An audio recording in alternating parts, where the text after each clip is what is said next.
Hi there. This is Just the Dis. My name's Brian, and we talk about Blu-rays here. And I'll tell you, people, so many sales, so many sales. You guys seem to like these videos, these little guide videos, and so when I can, I'm going to try and do them because they can be timely in terms of when I put them out. That they might actually help some people maybe find a title or two that they want to pick up that they didn't know was part of a sale. So what I'm talking about today is the Shout Select sale over at the Shout Factory website. And they advertise it as up to 50% off on their Shout Select titles. And I don't know how much I've touched on them here on the channel, but I love Shout Select. I think they have been doing a great job with these, cult titles and classic titles. I just think it's a really great sub label that's frankly underrated, and in the shadow of Scream Factory. I get it, but at the same time, there's a ton of great movies here. In fact, a ton of my favorite movies have been put out on Blu-ray as part of this line. So some of these are going to seem pretty obvious, but if you don't have these on disc, do yourself a favor. Most of these are bona fide gems. Some of them are just personal favorites, but most are must own. The movie's great and the extras are pretty great. So I'm going to try and run through a couple stacks of Blu-rays here, Shout Select Blu-rays, and maybe there's a thing or two that you want to pick up from the sale. I'm not exactly sure how long it's going on. I'm assuming through the weekend, but I really don't know. So you may want to take advantage soon after watching this video. But yeah, I couldn't find the date, and I may be dumb. So if you do know when it ends, go ahead and put that in the comments below. And if you get anything from the sale, let me know what you picked up. But I've been collecting the Shout Select stuff since it came out, so I have a lot of them. There's a few that I might still pick up. I'm not sure, but let me start with the big one. This is the Abbott and Costello set. I've talked about this on the channel before. It's one of my favorite box sets. It's just incredible. It's all 28 films produced during the height of their popularity with Universal Pictures. And it's, the monster stuff and the military stuff and just everything in between, tons that you haven't seen before, I still haven't seen like a bunch of these. I love Whodunit, by the way. That's one of my favorites. That's one of the reasons to pick up this set. I also love... Let's see here. Well, here's a few more. And let's see. Yeah, there's still a bunch here I haven't seen, In Society, I think, is really great. That one I've discovered since I've gotten the set. It also comes with a really nice booklet. And it's just epic. This set is just so,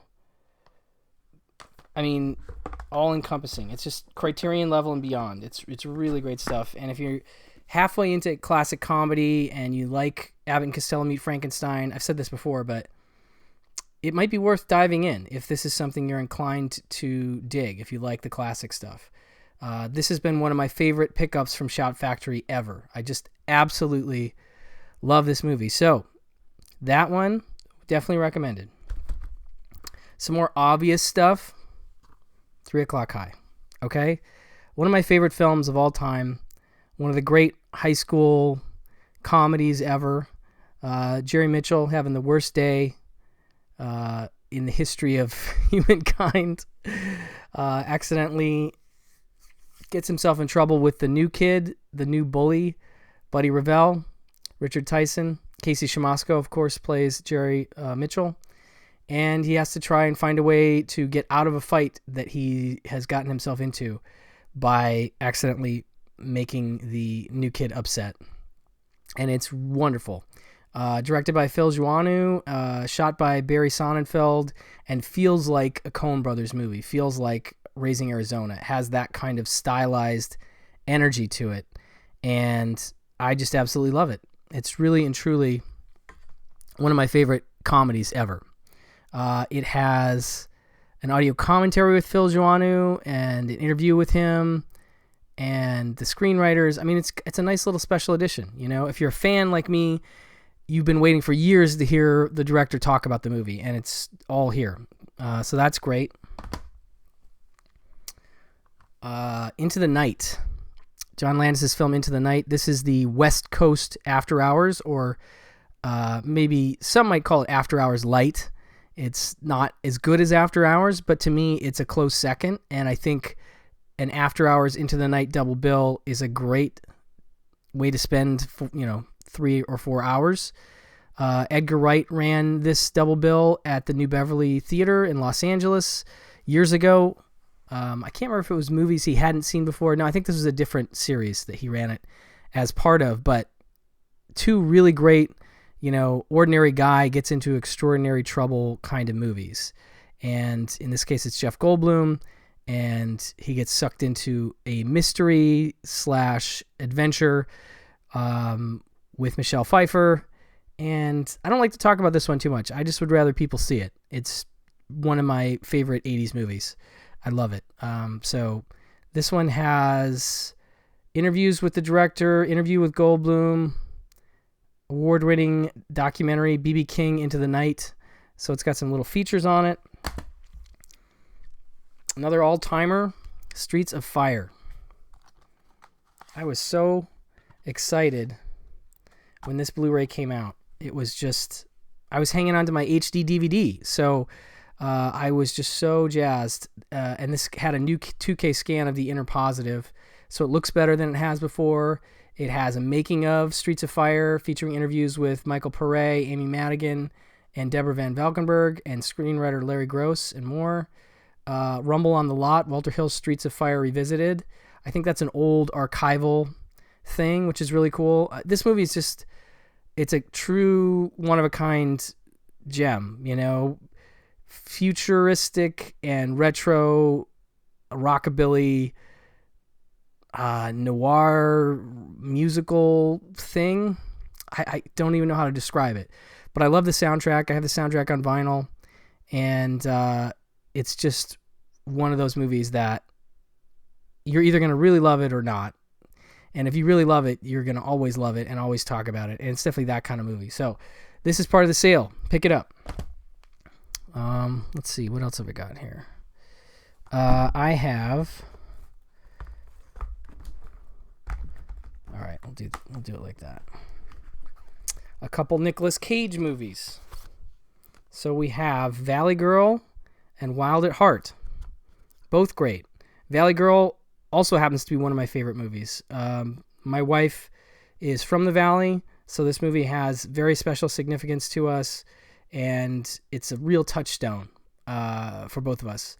So you got Nick Cage, love stories, both really good. They both have some pretty good features on them too. But the Valley Girl really, I mean, it already had like a DVD to work off of, the special edition. So there's new stuff and old stuff, new conversation with Martha Coolidge and E.G. Daly and Heidi Holliker, and this new Greetings from the Valley, A History of the San Fernando Valley. I really dug that. My wife dug that too, obviously, because she's from there, and it was just neat to see a sort of throwback history of that area. Anyway, I won't get carried away on the features, but Valley Girl, one of my favorite 80s films and a great romance. Wild at Heart, also very good. David Lynch. We have Used Cars. This, the Bob Zemeckis movie. Bob Zemeckis and Bob Gale, before they did Back to the Future, were sharpening their screenwriting chops on this very tightly constructed, very politically incorrect comedy from 1980, I believe. Yes. And it's still incredibly funny, but also shows their skills as writers and filmmakers in constructing, this story and setting things up and knocking them down. And Kurt Russell, just amazing. in this movie, and there's a commentary with Zemeckis, Bob Gale, and Kurt Russell. And any Kurt Russell commentary is a blast. He's just always having a fun time. He always has something fun that he remembers. And Bob Gale and Zemeckis are great together. It's just a really fun listen. There's a new interview with Bob Gale on here as well. And just another of my favorites. It's really one of the great 80s comedies and needs to be owned. So pick it up during the sale. Another super obvious one. Why don't you own Midnight Run? You really should own Midnight Run. One of, if not the best buddy comedy that there is. You know, the De Niro Grodin chemistry is unrivaled, absolutely tremendous, and the supporting cast, including the now late Yaphet Kotto, R.I.P., is also incredible. Martin Brest, doing one of his best films, and again, another 80s great, one of the great films of the 1980s. I don't need to explain why Midnight Run is good. You guys know this. Okay, Joe Dante. We've got 2 from Joe Dante. So we have The Burbs and Matinee. 2 of my very favorite Joe Dante films. Maybe 1 and 2. I don't know. I'd have to think about it a little bit. He's got so many that I love. But these were so exciting to get when they came out. And I think a lot of people picked them up then. If you're really a big fan, you probably did. But in case you didn't, these are both obviously awesome movies. I love both. But the special editions are really good. You have screenwriter commentary. You have making of that includes interviews with Joe Dante, Corey Feldman, Courtney Gaines, and Wendy Shaw, and more. Original work print that includes deleted scenes. Really cool stuff. A new 2017 2K scan of the Inner Positive, so it looks good. And then same thing goes for Matinee. New interview with Joe Dante and the editor and cinematographer. I've done deep dives on both of these on the podcast, and I do recommend checking those out on Just the Dis podcast if you're interested. But Joe Dante discusses the making of the film, the full-length version of Mant, with an introduction by Dante and a vintage making of featurette. These are great. These are really great, like Criterion level stuff right there. Okay. Spinning off of the Tom Hanks, we'll go Dragnet. Another very enjoyable 80s comedy. I'm not going to say best ever, but a personal favorite that I enjoy very much, and still holds up for me, and has some good features as well. Quiet Evening in the Company of Connie Swale, an interview with Alexandra Paul, and audio commentary with pop culture historian Russell Dyball, and a promotional look at Dragnet with Dan Aykroyd and Tom Hanks. That's really cool. That's like an old TV special or something. I really enjoyed that. But big fan of Dragnet. Enjoyed that. Spinning off to more Dan Aykroyd, we have Dr. Detroit from 1983. Dan, I think, hanging on the success of Trading Places, comes into this movie, and it's pretty goofy. He plays a mild-mannered professor who, there's T.K. Carter, who ends up, through happenstance, becoming a killer pimp named Dr. Detroit, who has a giant claw for a hand, and that's all you really need to know. It's a really fun, again, sort of its time 80s movie. And this one also has a commentary from Russell Dyball and a new interview with the director. Good stuff. More classic comedy, The Jerk. Yeah, one of the best Steve Martin movies, one of the best things Steve Martin's a part of, and still incredibly funny. 40th anniversary edition. New 2K remaster. And a really great conversation with Steve Martin and Carl Reiner. I really love that. I just love that they got them to sit down and talk about it, the significance of it, how it sort of came to be. It's fascinating. It's a really good story, and I'm not going to spoil it, so you should definitely check that out. Also, conversation with Carl Gottlieb and Michael Elias, who were the co-writers, I believe. At least Gottlieb was. And they're screenwriters. Yeah, just a really nice special edition of The Jerk. Got to get that. Then I got a couple punk movies, if you will. Suburbia and Dudes. Suburbia is Penelope Spheeris' film from 1984 about a group of kids. There's the other artwork that you're used to seeing. A group of disenfranchised young people who are living in this burnt out, I can't remember if it's abandoned houses, but they sort of form this bond and start to get themselves in trouble, and there's conflict and drama about their lives prior to starting to live together and after.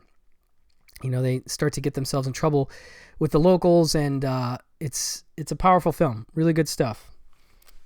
And Dudes with John Cryer and Daniel Roebuck, who I always remember from River's Edge. It says, urban angst meets the Wild West when three New York City punks, John Cryer of Pretty in Pink, Daniel Roebuck of River's Edge, and Flea of Suburbia. Oh yeah, Flea's in Suburbia, by the way. A little Flea connection there. On a road trip to California, cross paths with a vicious gang and their psycho leader leaving. Yeah, I'm not going to go too far. They cross paths with this gang, bad stuff happens. They have to decide how to deal with the fallout from the bad stuff. And it's good. Cult movie, had not really had a DVD even. And this one has a new interview with director Penelope Spheeris and the writer and producer and John Cryer and Daniel Roebuck and Catherine Mary Stewart, who is also in it. Very good. Okay. Then we have 3 noirs with Veronica Lake and Alan Ladd. So, Glass Key, The Blue Dahlia, This Gun for Hire. Let me just see the order here. Okay. So, I think it goes This Gun for Hire and The Glass Key. But I want to talk about The Glass Key. This is my favorite of the 3. This is the Proto Miller's Crossing. This is based on a novel by Dashiell Hammett, which was a huge influence on the Coen brothers in making Miller's Crossing. And if you watch this movie, you will definitely notice some similarities to that movie. And it's a good thing. It's just a classic film take on that same kind of story, and it's not clever and stylized in quite the same way as Miller's Crossing, but I really enjoy it. I only discovered it, 2 or 3 years ago. So definitely worth a pickup. Again, this is their original collaboration, if I recall. And then this is yet another about 4 years later. But I do like Veronica Lake and Alan Ladd together. I think they have a good chemistry. And so these are all part of the sale. Definitely worth it. Murder by Death, Neil Simon. This is sort of a spoofy Clue before Clue from 1976. And it's got Eileen Brennan, Truman Capote, James Coco, Peter Falk, Alec Guinness, Elsa Lanchester, David Niven, Peter Sellers, Maggie Smith, and more. And it has an audio commentary with film historian Lee Gambin, who I dig. So this is just an old gem that I think a lot of people saw on TV or VHS, and they think of it, again, like Clue. It's just sort of a classic to them. So worth getting if you're into that. Macon County Line. This is directed by Richard Compton and screenplay by Max Baer and Richard Compton. Max Baer, of course, Jethro from the Beverly Hillbillies, and that is him as the sheriff in this movie. And I like that. He likes a quiet town. He doesn't like punk kids, strangers, or smart Alex from up north. Chris and Wayne were all 3, and they had to cross the Macon County line. I know this is a big Tarantino favorite. I remember hearing an interview with him talking about it. I think when he was making Death Proof, he was talking about movies that unfold. Basically a movie where you look at the beginning of it, and then if you fast forwarded to the end, not that you would do that, but you would not necessarily be able to tell, like, how did we get here from there? And he's right. It's definitely a movie that has certain things you can predict and certain things you can't, and plays out in a really interesting way. It's kind of a thriller, and I'm not going to give away too much, but basically it's like, two guys cutting their way through the South. I think they've got a couple weeks before their brothers, I forgot, Alan Vint and Jesse Vint, are Chris and Wayne Dixon.